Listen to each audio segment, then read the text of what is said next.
Oi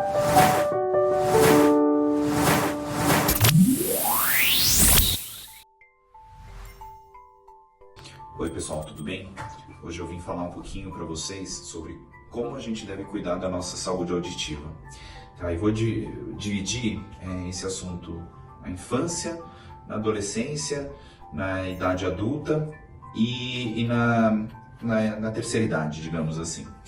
Então, na infância, é muito comum a gente observar crianças que tenham questões de dificuldade de aprendizado, de desenvolvimento de comunicação, por terem perdas auditivas causadas por quadros recorrentes de infecções de vias aéreas superiores, como resfriados, gripes, sinusites, que favorecem o acúmulo de secreção atrás do tímpano. Quadros recorrentes de otite média aguda também podem levar a perdas auditivas transitórias, mas que chamam a atenção e dificultam, atrapalham essa questão de desenvolvimento. Acúmulo de cerume em todas as faixas etárias também é uma questão importante aí de perda auditiva, dificuldade para escutar. Existem diferentes causas aí que a gente traduz como pré-natais, perinatais ou pós-natais. Pré-natais quando há algum tipo de doença ou algum tipo de hábito inadequado por parte da mãe ou por alguma situação familiar que favorece o desenvolvimento de perda auditiva na criança. Perinatais principalmente relacionadas ou à ocorrência na vigência do parto ou logo depois, para crianças que nascem com algum problema e precisam ficar internadas na UTI, por exemplo.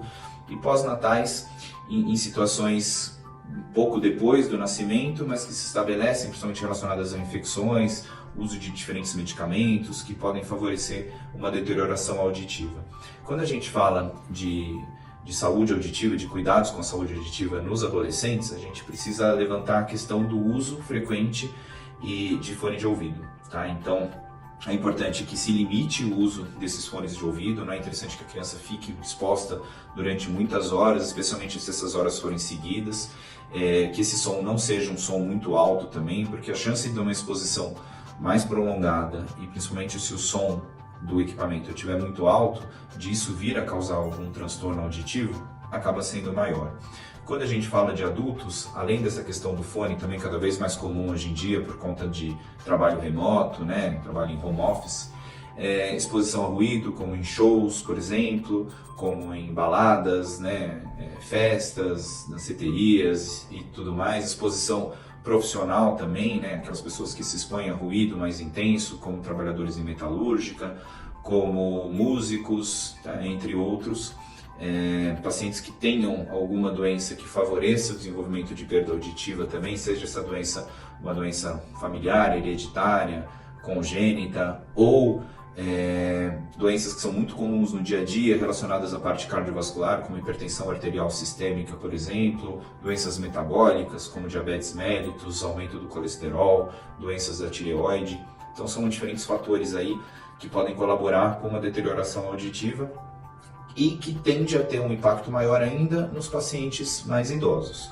É importante salientar e lembrar que aquela pessoa que não escuta muito bem, especialmente o idoso, que já tem outras questões envolvidas ali, além de outras doenças possivelmente, tem uma chance maior de vir a desenvolver depressão, isolamento familiar, não só familiar, né, mas um isolamento social.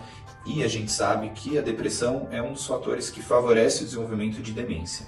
Então a perda auditiva, e essa perda auditiva não tratada da maneira adequada por um profissional, por vezes até necessitando do uso de aparelho auditivo ou de alguma saída cirúrgica, por exemplo, em determinados casos, se ela não for constatada da maneira adequada e tratada da maneira adequada, existe um risco maior de que a pessoa tenha comprometimento aí, tanto do ponto de vista intelectual, quanto do ponto de vista cognitivo, quanto do ponto de vista social, quanto do ponto de vista afetivo, emocional.